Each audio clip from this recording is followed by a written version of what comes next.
All right, let's go ahead and take our first trip here back into the fog for some Elysium gameplay. We got Virtual out on the Blight, and it doesn't take long to find that first M1. That means this first chase really needs to be able to find some sort of way to get extended here, whether it's a body block or some or at least allow our rest of our survivors to get down and get some sort of progress onto these generators. And we're still chasing Merrick here, Dyer. Yeah, that's a very rough start for Nia here, immediately in the challenging position, but unfortunately we were not able to land the second hit just yet. The firecracker and the critical pallets really helped here, and the lock attack unfortunately doesn't work out. That is going to be the first down very, very fast into the trial. We do see a second survivor who is potentially trapped here after spawning up on the top side, so that survivor was not repairing a generator just yet. Next blind coming out, potentially time for a save, not entirely sure, but we do see that V1 is not stopping just yet. It's really wanting blood here, and we see that the pressure is getting spread across the survivor team. Yeah, this is big here, so you know that you've got iPiC not starting to crack into those gens. You've actually got someone moving in for the save here now. The Ronaldo, that's going to be Mew. Does take the M1 here at the unhook, and now Virtual is going to have a decision to make. Do we want to go against the player, go after the player who we can probably assume, has that, maybe the deliverance or maybe something like that. They're coming in so quickly for the save, but instead we're going for the tunnel out, and I like this decision. You need to make this a 3v1 as quick as possible. Absolutely, yeah, especially on a map that holds so much 3-gen power on the top or bottom side. You really want to cut down the survivor team. There's the first generator though. Efficiency being proven by Kolobki, and unfortunately not going to be enough. Not sure why he didn't drop the pallet yet, because there is not going to be any save happening from the team. Second hook stage coming in almost immediately. So very good start for We1, and this survivor here needs to be rescued, and Better has a long chase in the mid game. Yeah, and if we also look at the way that these gens spawn down here for Virtue, you got 4 of them things down here, and you were just able to apply that pop goes the weasel on what we can assume is one of the most progressed gens. You've been able to find the injured survivor on the opposite side of this top portion of the map. You're gonna go ahead and leave him slugged here, and I do like this decision, wondering if maybe you have someone trying to come in for this save, realizing that once Merrick gets up off of this hook, one simple M1, they're down, you put them up onto a hook, and they're out of this game. And you were able to do that, at least now at this point, still with 3 gens needing to be done, would be absolutely huge. Yeah, indeed, and it's a crazy generator setup right here still. They are aware of it, it seems like. We see 2 survivors on the top side. Good timing on getting the rescue. iPiC here perfectly coming in, not even forced to take a trade here. Nia now has the pallet available, as she didn't drop it earlier, but we won with a very nice rush in front of the survivor. iPiC taking a hit, and Nia running towards the bottom side, towards the mid section first of all. But we have a couple of additional tiles, but she's not going to make it anywhere. Now we have 2 slugs on the top side, where We1 wants to defend the generators, where he still has a 3-gen setup, and we already have the elimination. No heal onto iPiC yet either, and the hook right next to it. But the unbreakable is coming in here. That's going to be a little bit of an additional chase time, but We1 says no to everything. Was that an unbreakable? I thought I had seen a person coming on the left. I thought we had someone like just getting out of the frame on the left side of the screen. Regardless though, we will have to keep an eye on that, because if that is an unbreakable, that's huge, because that's another second chance perk that you don't have to worry about here. But you're able to get that pop goes the weasel across the way here. I think we're looking to maybe see if they can bait out a player moving in, trying to set up for something. You actually got some scratch marks across the way, and now with having this pressure on one of your standing survivors on the ace, you're actually able to get the M1 as well. That means now at this point, gens are going to come to a halt. That is indeed the case. We need to take care of the slugs now. That's going to be done right here. iPiC back. We have 1 healthy survivor who's now finding himself under attack. So now we have 3 injured survivors. So if you do have any time in the mid game, you would love to go all the way towards the shack and maybe heal there. But we need to make sure that we one is busy for a little bit. And unfortunately, it doesn't look. Oh, never mind. I spoke too soon. Great play here by Ace. Will stay alive for a little bit longer. Survivors now with the difficult decision. Do we go for a reset? Do we keep the generators on hold for a little bit? Or are we going to be a little bit greedy here on the top side? But Ace is doing a fantastic job here. Yeah, able to buy some very much needed time. Unfortunately, Crystal is going to go down here. I would imagine Virtual is going to go for a very quick pickup. It's been a while since we've been able to add to our hook stages over here on the killer side. The good news for you, when you look down at that player HUD, you realize that both iPiC and Mio, they're both down there and they have yet to be healed. So if you happen to find one of them, a simple M1 is all it takes. I would imagine they're trying to get into these gens here because you would like to at least get a third done, realizing exactly where you're at in this magic part. Now the next down coming in, and that is going to leave iPiC almost with the decision making already if they want to go for an end game strategy or not. But ladies and gentlemen, keep in mind, since we're not scoring with points anymore and have gone to the win conditions of gens and then the stages and then the fresh hooks, it wouldn't really matter that someone escaped as long as the other team would get 3 generators done, because the generator counter is the first thing we are now comparing. So you really want to get some additional objectives here. They are back to 2 survivors back in the field, one of them even healed here. So it seems like Kolobki is finding a little bit of wiggle room, a little bit of space to bring themselves back into this game, but it's still looking really, really difficult.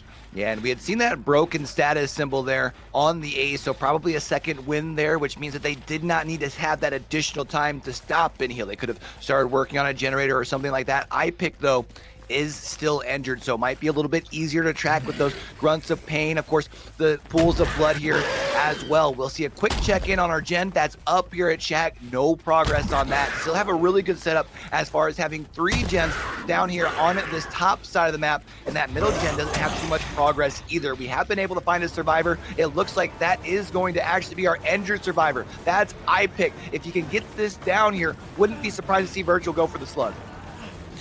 Absolutely, yeah. Virtual has every reason to be confident right now, and he has every reason to take additional pressure onto the team here. We are going to see another swing and a miss onto Ace here. Ace really one of the people in Kolobki who's able to keep the killer busy for quite some time here. Really, really an important factor. And I feel like after so many good moves by Ace, the team would deserve another generator. Oh! You don't have time. Oh, that's going to be big there. The endurance hit allows you to get the save. Unfortunately, you're going to go down, and Virtual most definitely going to go for the slug here. Can you buy enough time on this main building? That's the real question. Gonna go ahead and fake the window once, fake the window twice, but that's gonna give you a medium bolt. Virtual might be able to close this distance, especially since we're going along the backside of our main building here. A second bump, that's gonna give you the distance, and you've now got 2 players down on the ground. And once again, it's iPiC, the last one in this trial, who has all the decision making. Do you want to go for a generator, since it would be better, since we are comparing the win conditions now? Once again, the reminder for everyone new in DBDL, first win condition, who got more generators. If that's tied, who got more hook stages as killer, and if that's tied, who got more fresh hooks on the killer side.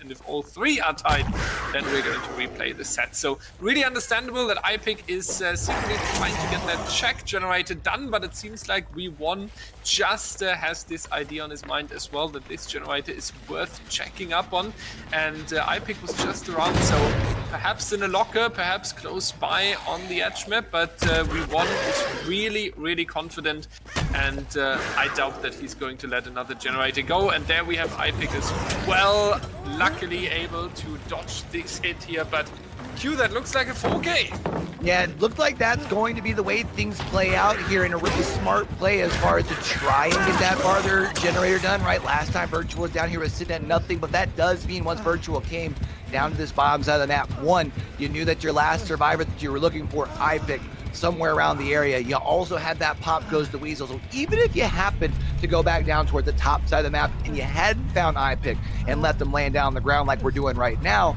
you probably would have had enough time to get your hook and still make it back before that gen pop, because you talked about the importance of those generators here. Now we are going to take a look where we find the last survivor. Not entirely sure why, because it's not important. Bleed outs are going to count as a hook stage. The survivor was hooked before, so the fresh hook would be awarded as well. But maybe he just wants to finish his task clean. Can I give you a theory? Yeah.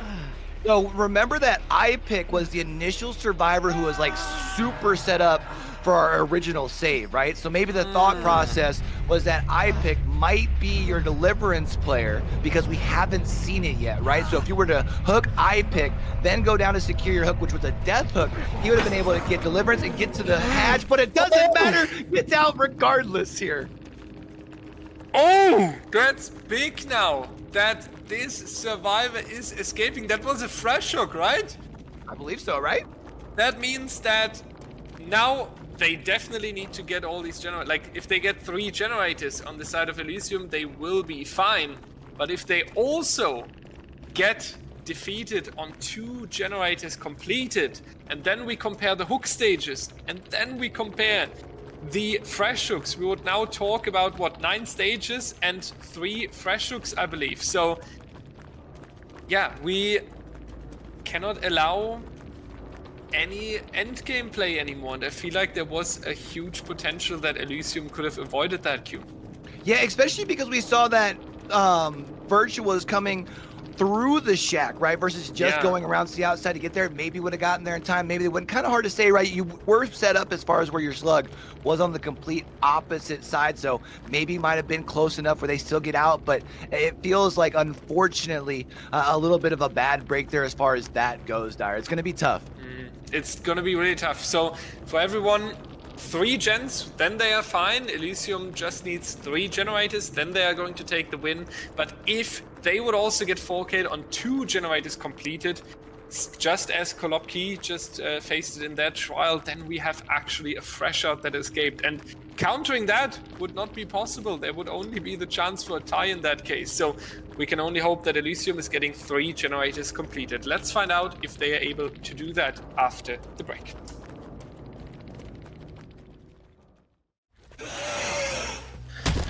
Welcome back, everyone. This is the housekeeping of the DBDLeague. We have called a no-fault restart, as it was actually not just a visual bug, but also a bug with the M2 mechanics. Our match officials that were spectating the killer were confirming that, and therefore it's just fair to reset it. And obviously, no team is taking any penalty here. Would be quite unfair. The only team that should take penalty is sitting in Montreal in Canada. Behavior, we know where you are.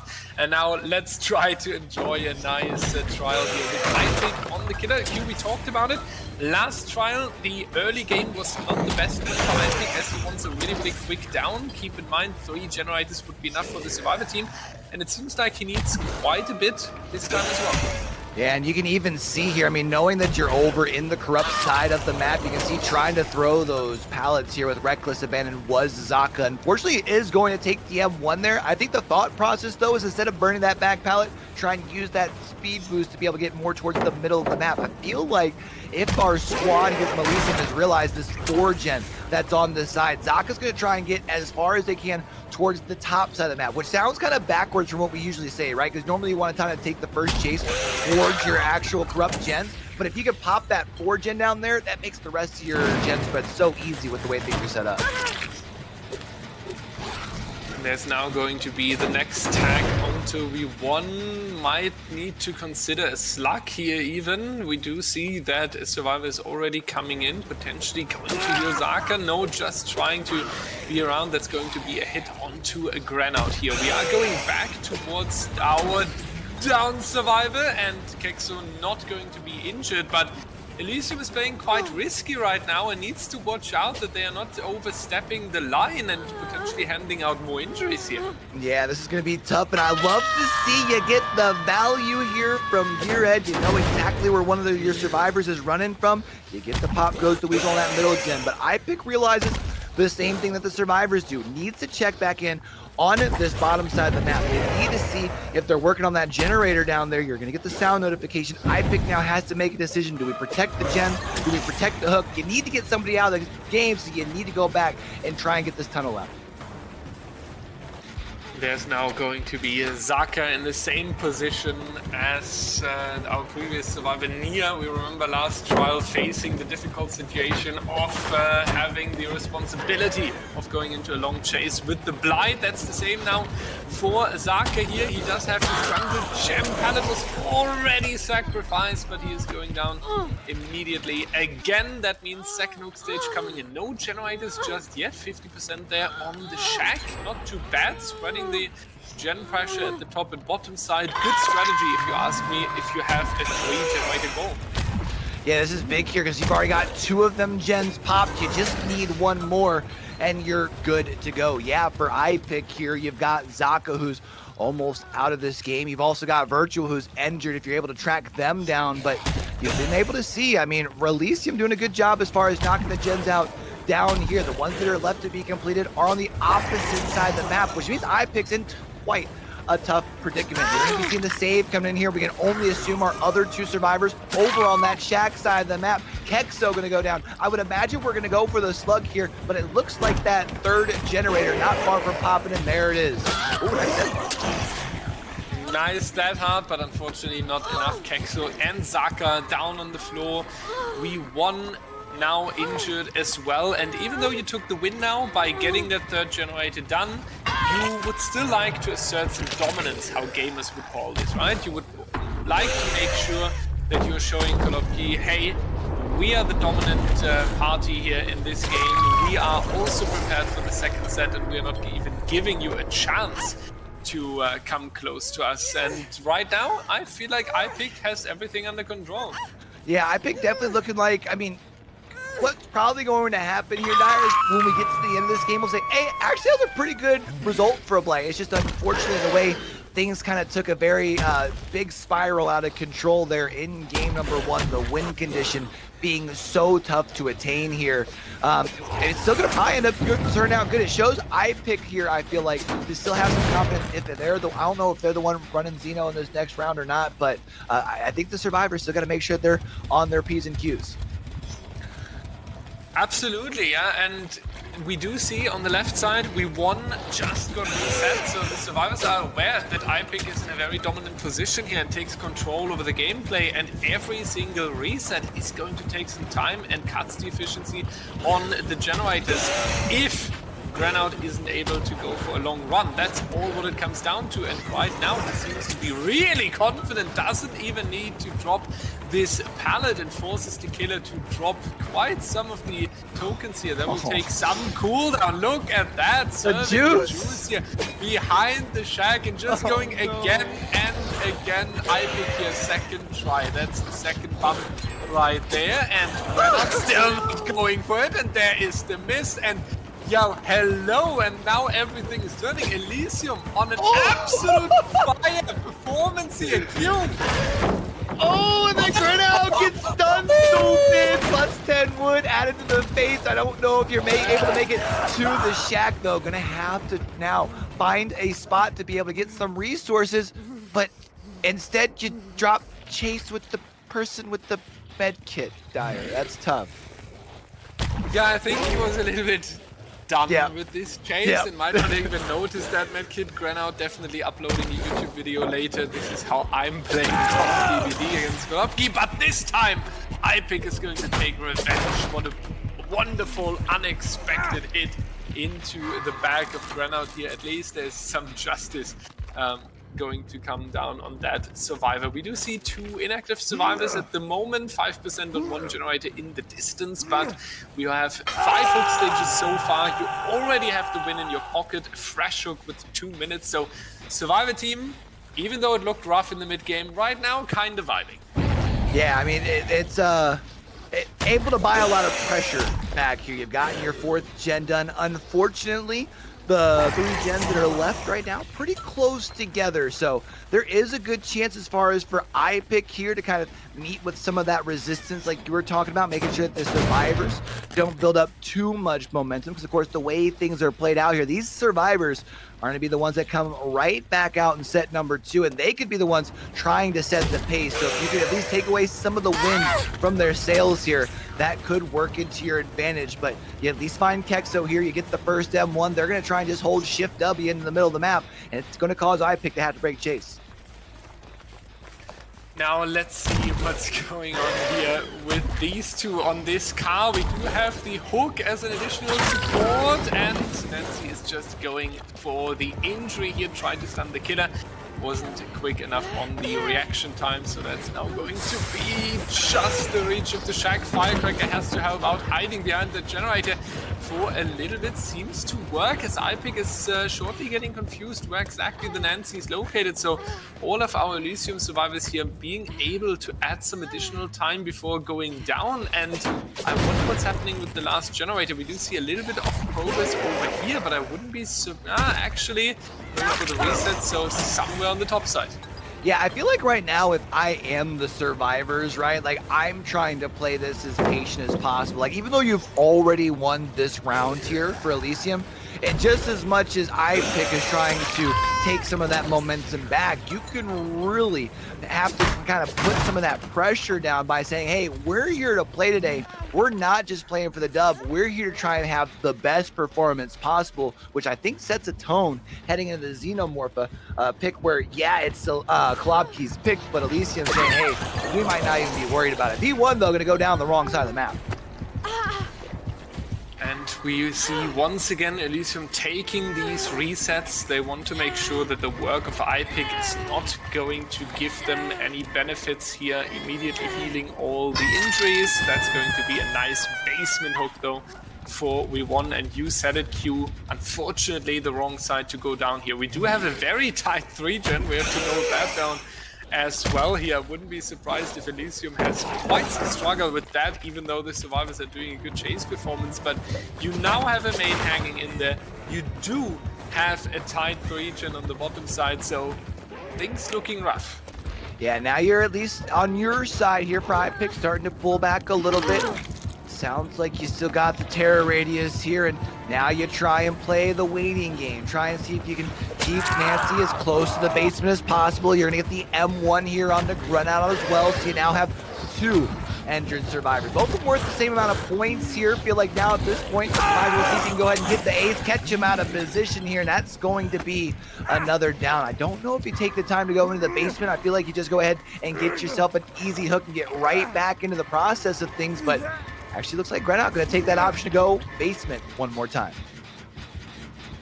Seems to be the case. Near on the 40% generator here, so slowly but constantly we are getting these percentages into the generator. We won just here. Behind the killer, doesn't even worry about revealing that positioning to the killer as a bait from getting him distracted from Kexo here over the generator, but iPiC is a little bit too experienced to take baits like that, knows exactly how much time he has and what the survivors are up to, does read their plan to go onto these generators right here. Turn back once again, obviously the kick with the pop goes to Weasel, no one is going to miss that, and we do try to get the survivors out as quick as possible. Next injury onto V1, Kexo now the only healthy survivors, but we also sacrifice a couple of pallets now, so the bottom side not only rough because of the 3-gen, also rough because the resources are missing. Oh, you got resources missing. I think this pallet that we just saw Kexo take the hit over is, I think, one of the last pallets that's still left, even though it was already down. So that's now going to get removed. We do have 2 survivors, though, doubled up on a gen across the way. We see Kexo going to go down, and I think this may not, no, it's not going to buy enough time for this. The question now becomes as far as what sort of play do we see from iPiC? Could still get over here, apply a pop kick, or they could go ahead and go for a couple of slugs because there's still plenty of time left on that generator. Yeah, there is definitely a lot of time. Actually surprised how far they are away from getting that done, because especially when you pointed out they are now doubling up, I felt like we were in a good position on the map with the other survivor to give them the necessary time, and there's going to be the next pop goes to Weasel Kick. They do have 2 generators around the 40% mark, but it's still a lot of work to do, and we do have 3 injured survivors. Will we see a magical edge map performance? It seems to be like that. Granout and iPiC, the personal 1v1 number 2, we could say here. We have seen Granout's insane performance earlier on that pallet. It's not going to work out this time, but still a good run for the fact that he was so outscored on the map. Quick look, we do see We1 leaving the generator early, but this time it's only going to be a dry quick. Q, just from a first impression or feeling, do you think they're going to get this final generator done? It doesn't feel like it here, especially at the rate things are going. Someone's now going to need to either make the decision to stick to a gen while injured, or go get up Granout and try and maybe force a reset here. But iPiC doing a good job of patrolling the gens, getting those pop kits, and this is really where for iPiC with that build, these last couple of hook stage could be very valuable. You get that additional pop, get you some room, but this generator here, this thing is getting closer and closer. I wouldn't want to play around too much more without being able to get a pop kick on this Pride Rock gen. Oh, this one's far too. Yeah, this is rough now, but, and we see that they are getting it done, 15%. The drop coming in, We1 leaving early, our Nia pulling the sprinters. Tag here. You need to have the nerves and the courage to even pull that off when the killer is coming up on you. We do see a little bit of a mind game trying. He doesn't even drop the pallet.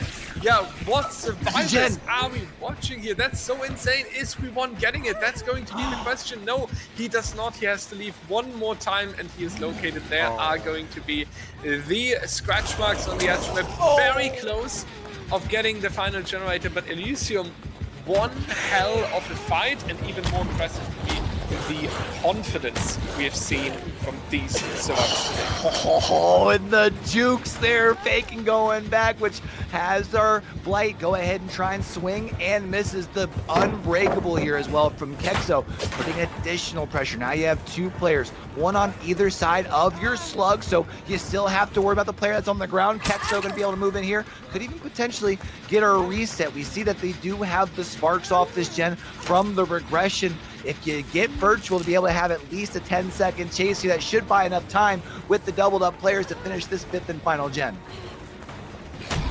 This is all changing so quickly. iPiC has to go back once again, and there it actually is. They pulled it off with all their confident mind games, with all these sprint burst cheeky strategies, with everything they've put up in place. They actually got it done. We1 is going to receive a backslap here, going to stay in the trial most likely, but Granout and Kexu still on the run. Kexu, we just heard him here on the left side, just trying to force the locker grab, make sure that there's no chance for a slug. iPiC has to pick that if he wants to prevent the pickup onto We1, but Granout could make it out, and we even see resilience here, so it's going to be 9% action speed on the exit gate. Yeah, and as long as they don't go straight here off this door, which it doesn't look like they did, that's going to buy Granout enough time! No! So close, but so far away, able to bring things back. So yeah, they end up finishing all the gens, which is most important. But for iPiC here, you fought until the very end, making sure that you hand over as minimal momentum here as possible. Yeah, that is huge. Now iPiC definitely going to take, gotta check onto Granout what that is there with the DC. That could be some issue now for the survivor that left the game early. We1 and Kexu though on the ground here, so gotta check if We1 has something prepared. You never know. We1 had so many surprises for us. Kexu had so many surprises for us, so maybe we are going to see something wild here. I doubt it though, because it really looks like that's going to be the basement hook here. But very nice performance by iPiC, definitely gaining confidence back here. And I think he faced a super strong survivor team. Even had to restart again because of a bug. All that counted together. I feel like he did well, and he will potentially stay on the killer side, and I think he will come out confident in the upcoming trial. Yeah, I feel like the bounce back here is super important when we talk about that word momentum here. And for iPiC, yeah, I would also assume he can be the one that's coming back out here for our second set here. We're gonna be going to the Xenomorph to the red shop. Should be fun to see how this thing plays out here, Dyer. So let's go ahead and get everything set back up, and we'll be back with set number 2 right after a quick break.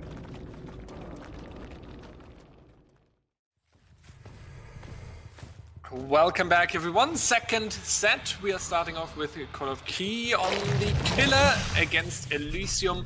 First set went to Elysium. Quick housekeeping here on the DC. We have seen towards the end of the match, the player was able to send us a recording proving that Dead by Daylight crashed towards that end. So everything good there, no penalty taken, because if that would have been an intentional DC, the player would have been suspended. But since there was a game crash and it seems to be an issue on the game side today, yesterday we had some server issues, so everything's good and fine there. Let's now enjoy some alien gameplay here.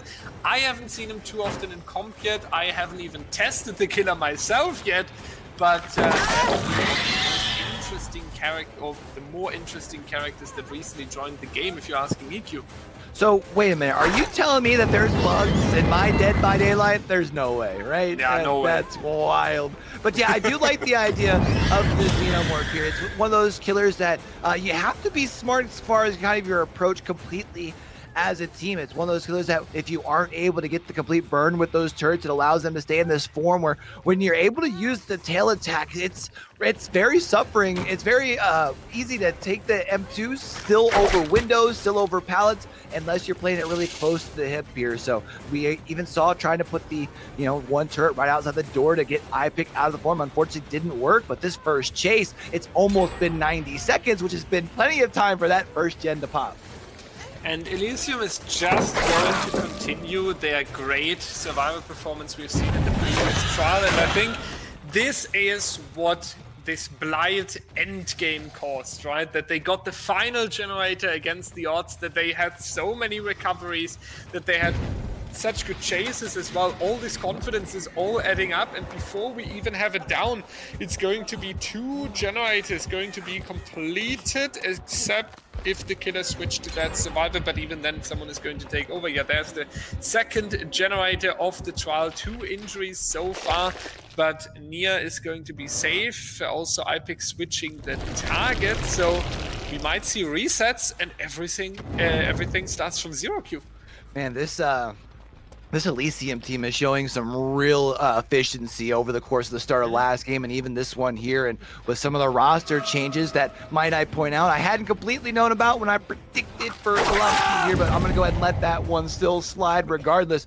They're looking dangerous. They're looking like they're in sync here as well. That is going to be Zaka going down here. Is going to be our first hook of the game, but we do already have 2 gens done. That is going to be a pain res that pops off in the distance here, though. So with the build that we're seeing from our killer, does have the potential to pull things back if they're able to be super efficient, but something tells me Elysium's going to make that task hard. Absolutely, yeah. Elysium is looking forward to put pressure onto the killer here. We do see that Nia is not able to find safety in time, so that's going to be the next injury. Other injuries already healed. Zaka is going to be safe as well, so we don't have this tunnel out strategy. Might be that iPiC realizes that he won't even have the time, very likely, to go for all of that tunneling, so you rather just collect the hook stages across multiple survivors instead of just going after one and trying to kill them. Now our survivor is going to take additional safety by dropping the pallets early. Xenomorph is going to stay on Nia. We have a very, very wonderful point of view here from our Nia, enjoying this chase, and look at this perfect check spotting. I was jinxing it now because he got stuck in the generator. Nice crouch check though. Now we need difficult mind games on the pallet though, but the double vault is going to save the day, Q. This is one absolute freaking perfect survivor gameplay here.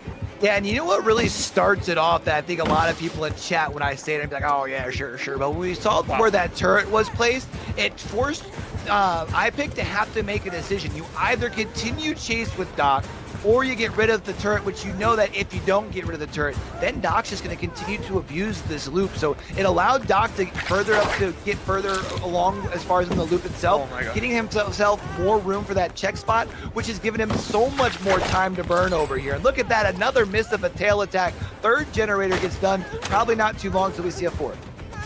iPiC's getting nervous, right? Is that the correct analysis of this? But usually we see an iPiC who's really cool, really calm, dominating the games with a great strategy. But here we do see a couple of whiffs. We do see him losing mind games back to back, and I don't think it's necessarily because iPiC lost his form or because he's playing worse. It is this super perfectly efficient survivor team that is putting up so much pressure that it even gets to him as an experienced killer who's around in competitive Dead by Daylight for so long. And seeing that from Elysium and also seeing that they have 4 generators in exchange for 2 stages is just so amazing to watch. Yeah, and really been putting on a clinic here. I mean, yeah, you've been able to get 2 fresh stages if you're iPiC, but man, being able to burn so much time has built them such a big lead here. Doc's gonna get taken off that hook over on the other side of the map. We can assume probably gonna get that reset pretty quick.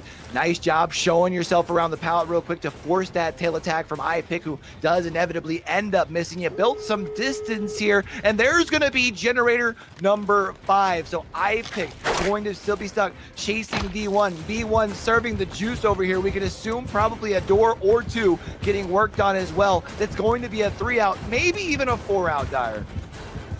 Could be actually a 4 out. Looking on what Elysium has done, especially in the last trial as well, with all their comebacks and all their cheeky ideas, could really lead into this being a 4 out. He has the distance. We do see his teammates coming in, and Q, that looks absolutely horrible for the killer here. We have the squad coming in all together. We will need one amazing tail attack, and then before the people into the mine. This is absolutely insane. When you think that you can finally make a statement like this survivor is down, Nia is going to stay in the trial, Elysium has something else they're going to pull off. I'm speechless, Q. That was when it just, you mentioned it, when it looks like maybe you can say, hey, at least got one. Elysium still finds a way to break your heart, and 1, 2, 3, 4 out the door here. That is going to make this very much look like we could be looking down the barrel of a sweep here. These survivors coming out for Kolobki are going to have such a tall ask for him, Dire. Absolutely. Kolobki here in a really, really rough spot. Elysium really trying to go for this 2-0 here in this first best of 3 for them in this tournament. And win condition is 2 stages, so that's going to be a very, very good win condition for Elysium's killer. No doubt that they're going to pull it off. If not, Kolobki is pulling the perfect next trial. So let's see how that's going to pay out here, ladies and gentlemen. We will see you after an intermission. All right, let's go ahead and take another trip here back into the fog, and Zaka here basically just needs to make sure you get an elimination, right? Essentially is what we're looking at here with the way things are set up this time around. So I feel like for Zaka coming in, knowing that that's your win condition, going to be feeling quite confident here, Dire. Yeah, absolutely. If you know that you only have 2 hook stages you need to achieve for your team to force it into the potential tie, or 2 survivors, and then getting 3 hook stages for the guaranteed win is really, really great. We do see, however, that iPiC is aware of that and will try with the firecracker to make sure that Xenomorph is not getting that first injury too quickly. Now, moving on, we're trying to find a new target. That's not going to work out for now, but we're at least in a new chase on the fun bus here. And so far, once again, as in the previous game, we do see a good start from the survivor team, a good first run. It's just that this run needs to be almost the entire game if Kolobki wants to take the win. But in a good spot here, able to force Zaka to need to play this thing slow. That's plenty of time for our survivors to start being efficient. elsewhere. We see that sound notification at the window. We can probably assume that that was iPiC taking that vault there. It is going to be Merrick now holding the aggro. Going to take the tail attack here, which is going to, of course, give them that speed boost. But if they can't make it all the way over here to the fun bus, this could spell trouble. Now we are going to see the run to the open, not going to make it into the shack, unfortunately. First hook stage already coming out, and if we are talking from the perspective of Kolobki, that is way too early here for the Survivor team. They now need a perfect game. They also need to take care of the rescue, and honestly, our killer could theoretically just go for a face camp and secure the win, and Kolobki knows that, so they are bringing in a Survivor and making sure that he has to drop that Survivor, and this chase now needs to go on for quite a while. Yeah, especially because now you also have a Survivor that will need to also be reset other than Merrick here. We do see, though, one generator sitting around that 60-65%-ish marker here. Crystal, though, now going to take a tail attack as well. So that's 3 injured Survivors. A little bit of snowball potential here for Zaka. Going to go straight through the shack here. Is going to be able to get the turret as well, but does decide to enter the tunnel. Going to try and see if he can track down, maybe catch a Survivor out of position, maybe being the potential thought here. Or even if you get Mew here, also not a bad idea as well, because then you've got pressure spread all the way across the board. You find 2 injured Survivors, and hopefully should be able to get your first hook stage here soon. Yeah, we really need it, because then it would be starting to become a hype for Kolobki, right? And Elysium is getting more and more nervous on the killer side, but I feel like I'm jinxing a lot of things today, Q. I mentioned something earlier, now he's going down because of it, so that's going to be the first hook stage. Unfortunately, the flashlight save didn't end up successful either. We already have the next Survivor around the hook and someone on the fun bus as well, so you can really pick whoever is in a better position, and that's going to be a very easy entry on that Survivor. And now Q, we are looking on 3 injured Survivors on the Survivor side, and they need to have a perfect game. That's going to be almost impossible now. Yeah, especially because now who comes in for the save? No one safe. You're going to have to find a reset, which takes time. You're more than likely going to have to sacrifice this progression here onto Merrick. The other bad news, though, is that means Zaka has some more time to kind of check the perimeters. You see, getting one of those turrets here down. Also going to get the kick here onto this generator, at least get some regression starting on that thing. Kind of surprised to see from our Survivors that they're just going to now start kind of deciding to crank into the gens. You can understand why, but it feels like too little too late, if we're being honest. A little bit, yeah. The time is definitely going to play against them here, and Zaka is just going to catch the next Survivor next to Funbus. Just left this generator here. We will see a little bit of a kick. No Pop Goes the Weasel available anymore, so it's going to be a slow regression, but Zaka can stay around in the area a little bit. It's not too far towards the hook. You can have the generator behind you tick down a little bit. We also know that there's one Survivor here in the shack area, and he does get the injury immediately, forcing them back to 3 injured Survivors. So Zaka absolutely in control of the gameplay here, and honestly showing off really strong. Yeah, and also some big information there too, because as soon as you ran away, the one Survivor that was injured, I don't know if it was them or the opposite, the third Survivor, but you saw another heal come in, so you knew everyone was back there, which is kind of why I'm surprised Zaka overcommits to that at that point, just in the sense that I feel like you could have camped this thing out for free. However, Zaka's in a spot here where you do have this point, you still have 3 generators that need to get done. You can continue this chase here. Tries to play it patient around the pallet here as well, but I mean, at this point, the down comes in. This is the sacrifice. The dangerous pallet here, right? We have seen a wonderful chase from Dog in the previous trial, and let's see if they are going to be able to make the same on the side of Kolobki. And so far, the pallet not dropped, trying the crouch tag, but not going to work out. Next Survivor being spotted. That's going to be a little bit of a juke here. They tried to go for the flashlights, they have been caught out, but Kolobki really throwing in everything, and I like that, as it might be a low chance that they are going to win this, but they are trying everything possible here. The next Survivor coming in for a potential pallet save, but if this hook stage would come through, then it seals the deal, as we have 3 hook stages. That's going to be the win right here for Elysium. A clean, we have to call it how it is, a clean 2-0 Elysium coming in dominant. We talked about it in the campfire chat. For us, the number 2 so far when we are talking about who can end Eternal's win streak. And maybe Q, maybe this was a first impression of what they're capable of throughout this tournament. Yeah, I mean, we were kind of talking about it there between the break from the campfire and getting into game number 1. We had known Zaka, but when we see really kind of when you look at the roster once it's all together and the experience that's on this roster, I mean, yeah, I think we had expectations for iPiC because this Kolobki team did look good in our last tournament. Wouldn't be surprised to see them make a tear during that lower bracket, but this Elysium team's scary, man.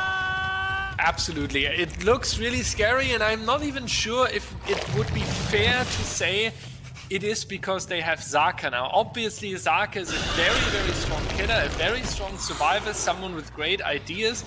But if we look on the rest of the roster, Kexel, Brenout, We1, Laser, even a lot of people that are on the DBDLeague rule committee and creating the balancing. So the experience definitely definitely around in Team Elysium as well. It might be that Zaka was this little bit, and Xeno, not to forget Xeno as well, but it might be that Zaka is this cherry on the top now to make them absolutely unstoppable. But I feel like this was a huge team performance, and we have seen a lot of individual survivors on Team Elysium step up today with wonderful chases and taking responsibility. So overall, this roster just absolutely stacked. Do want to give a big shout out to our team working in the back. I actually wanted to just update one of those things. Actually, Laser now on Calamity instead of Elysium. True. Big shout out to our group of volunteers that are working in the back, able to feed us that information when maybe you and I are kind of forgetting to think of. There's a lot of movement that's kind of going on with some of these rosters, which I think makes things really interesting. Sometimes we see where rosters have been put together where people expect big things, but then the chemistry doesn't quite work out. It feels like everything really clicking right now for this Elysium roster, so should be fun to watch. I do feel like, though, we've seen a lot from the Kolobki side of things, even against such a tough opponent. We kind of have said things about other teams against teams in the past, like Eternal, things like that when they play, and yeah, you take the L, but sometimes you still put up a great performance. That's things that you can build on, and I feel like that's sometimes a little bit of what we've seen at times from this Kolobki team. Yeah, absolutely. Kolobki definitely coming in with chemistry and coming in as a good group. I feel like what you mentioned is important, right? You can take it as an improvement. You can see it as a challenge for the upcoming practices rather than thinking, okay, we are not good enough, because every team is going to have ups and downs here, and if Kolobki is going to take it in the right way, I feel like they can learn a lot from today, and they also have the second chance coming from the lower bracket after today, so hopefully we will see some great things here. And Elysium has the responsibility to keep this chemistry up and really make sure that they are going to be well prepared for their upcoming games. But so far, I have no doubt about that. We do see that Zaka is now collecting the hook stages. Kolobki a little bit falling apart here now. We have the next survivor eliminated in 60 seconds. Things not really working out for them today. So hopefully they are noting down some aspects and then adjusting them in the team practice. Yeah, I mean, I do gotta say, though, they've done a good job of fighting back from where they were. When you had someone on death hook and all 3 other players injured, which made it so no one was safe, you're at least able to get the full reset here, maybe get a little bit of additional time here since you're able to knock them out of that power, so now they don't have that quick use of the tail attack. You see, now all the 3 reset across the board. So I think one that shows a really tough mental fortitude, especially when the chips are down. Are you still able to make sure you're continuing to put your best foot forward? And when you get to do that against a team like this squad from Elysium with all this experience, especially against a killer like Zaka here, it really shows what you can do when things start to work your way, maybe in the next matchup or 2. Now we are going to see the next injury, and there's going to be the chase towards the shag, and our survivor trying to fake going towards the pallet first and making the turn behind the generator towards that window, but it didn't work out. Zaka either expecting it or having a really good reaction time, not going to choose the basement though, doesn't even want to lose that time, and instead hook the survivor between or closer towards the generators we see there on the main building and here on the fun bus. And this fun bus gen, I feel like we're prepared 4 times at this point. Yeah, it's gotten quite the beating over here between the last couple of pop kicks and whatnot. Now I can't help but wonder, we don't see a reset on the Crystal. Actually, looks like we might have interrupted the reset here. So now you got both survivors that are left in this trial are injured, and good decision here from Zaka. Might as well go ahead and continue following this player more towards the outskirts. Might even have the ability to remove this pallet here. You see, still pretty close towards the actual hook. So even when you miss a tail attack, you break chase and you make sure that this unhook doesn't come in for free. We are back with 2 injured survivors. iPiC close to going to... he has a little bit of time before going into the second stage here, but we are already scouting the area, trying to find a potential rescuer. But it's now going to be difficult for the survivor team. 2 injured people are around. We do spot the next one. It's going to be an interesting question where the third survivor is, if they are able to rescue iPiC in time, and it doesn't seem to be the case. The counter is already below that. Corner has to save the day for this one, and that leaves 1 injured survivor. Now, once again, do you want to finish it with an end game escape, or do you go just for the normal playstyle? And we do get the answer immediately. They are trying to fight, but Zaka now with the info where 2 of these survivors are, so might be able to finish it off here. Yeah, I mean, and really, right now, Zaka proving why many people within the community say that he is the monster. I mean, really putting on a performance here, knows when to put additional pressure, even like we're seeing here with the slug. Even though it looks like at time, maybe overextending, still making sure that they're playing in a way that's, I mean, just so concise, in a way that they're able to have complete control of things. Now trying to work along the 4 lane, able to avoid the stun here. Pickup comes in across on Crystal, but he is on death hook here. So that means with this hook stage right here, this thing becomes a 2v1, and we've pretty well hit the point of no return, not just in the fact that the gens don't get done, but I don't think we see an additional gen get done. I don't think so either. Zaka was a little bit too strong, and we don't have any generator with really high progress, right? Because Zaka is always so careful about going for the regression left and right, using that pop really, really great. Wait, you see a little bit of dancing here behind the fun buzz. Kolobki also being aware of their situation. That's going to be the down right here. So just 1 more survivor to find, and there's going to be the notification right there as well. You ask for it, you get it delivered. And this comes across here, and you're going to be able to see now this stage, it's all up to Crystal.